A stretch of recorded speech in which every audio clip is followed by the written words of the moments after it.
This is Steve Zeltzer with Pacifica. Over 200,000 workers at UPS who are members of the Teamsters Union have their contract coming up this July when the contract expires. This is one of the most important struggles is going to happen for workers this year in the United States. And joining us is Richard Hooker. He's with the Teamsters Local in Philadelphia, and his local represents UPS workers. Welcome to the show, Richard. Thank you for having me.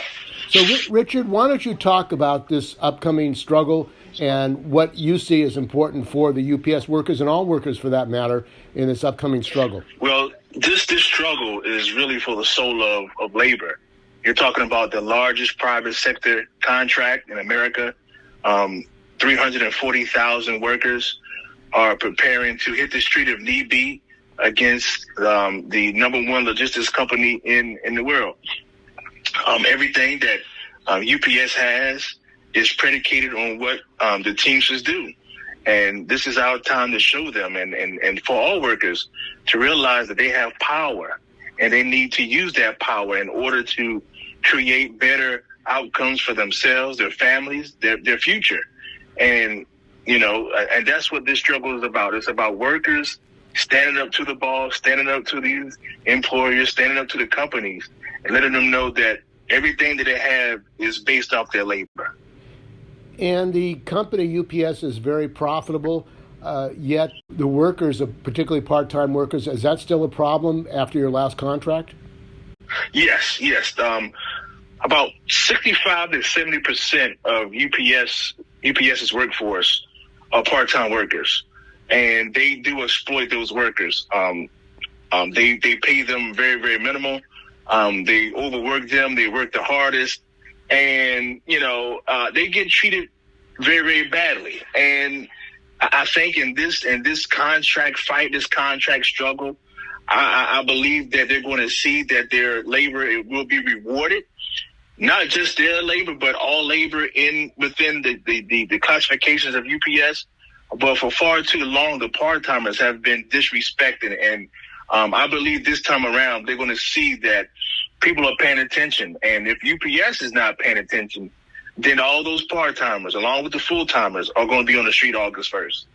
And what preparation is there being made to prepare for this? Because during the Kerry administration, there were rallies around the country. He had a campaign, full-time wages for part-time workers.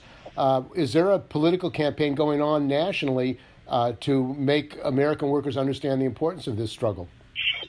Absolutely. There has been a contract campaign probably a year and a half, 2 years to get everybody on the same page because this is very, very important. We still use that moniker.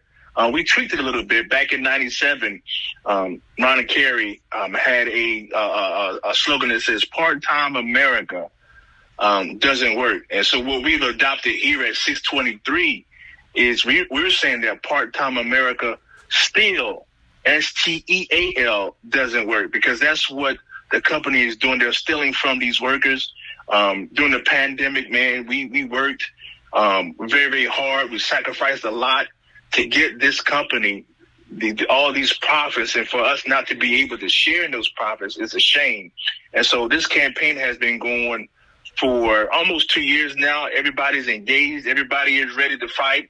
And if need be, everybody is ready to walk. And you're not alone, the UPS workers, because other logistic workers, Amazon and FedEx, have also faced a fight to protect their conditions, particularly during COVID, and also the exploitation of these workers. What do you think the effect of a strike would be? And what do you think about the idea of the Amazon and FedEx workers joining the UPS workers? Well, it's funny you said that. We actually had a panel discussion here a couple of weeks ago with some Amazon workers, UPS workers, and some postal workers. And because we talked about their very thing about joining up together to fight Amazon, UPS, and these corporations like that, because when we win this struggle at UPS, it's going to benefit the workers at Amazon, FedEx, and the postal service, because we do primarily the same work. And our theme coming out of that meeting was, what would happen if all logistical workers, union and non-union, join up together and show these big corporations that we have the power. We moving the work. We're delivering the work. We're sorting the work, right? We're doing all these things, not the company. You make the billions off of what we provide, not what the company provides. And so we talked about that, and it's a beautiful thing because now I think all these different companies, union and non-union, are starting to understand that there's power in the worker. And if we join together, we can win this struggle. And there's a growing strike wave throughout the United States. There were 48,000 workers in California, UAW workers, graduate students. It seems that also the auto workers contract is coming in this summer. It seems like these strike wave may force workers to, as a class, come together. Do you see the prospects of some of these struggles coming together? Because they're fighting over the same issues, COLA, survival with the inflation, and working conditions. Absolutely. And I think that's where you're going to see this more militant workforce, again, whether it's union or non-union, because people are starting to see that there's power in unity, power in solidarity. We like to call it here weaponizing solidarity, man, using that solidarity as a weapon against these companies, because they can't beat all of us together. You know, they can handpick here, they can pick this one off of here, that one there. But when we join together, there's nothing more powerful than labor, nothing. And we have to start realizing that and working toward that and working together against these employers. And what can workers do to support the UPS workers? Well, talk to talk to the people in your community.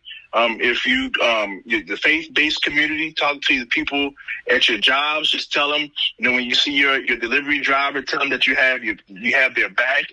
And I'll also get your city councilman, your local government, state government, federal government involved in this struggle, because it's going to take all of us to win this fight. So if you're a worker out there and you're listening, and you work, no matter where you work at, just talk to your coworkers about this struggle and what it could do for you in your situation.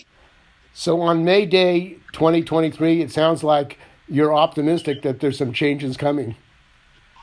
No, absolutely, because the workers have had enough. This pandemic has pushed workers to the brink, and they're not going to take it anymore. With this pandemic, the America, the world, they depended on the worker. There's nothing moves unless the worker did it. And I think what happened is now the worker sees the importance of their labor, and they're not just going to let it just be shortchanged and disrespected and disregarded. And now they're going to fight for dignity and respect, not only for wages, but also in their quality of life and who they are as people. Okay, well, I want to thank you for joining us on Pacifica, and hopefully your struggle will be successful, along with the struggle of all the other workers in this country and around the world. So thanks for joining us on May Day. Thank you so much. Thank you.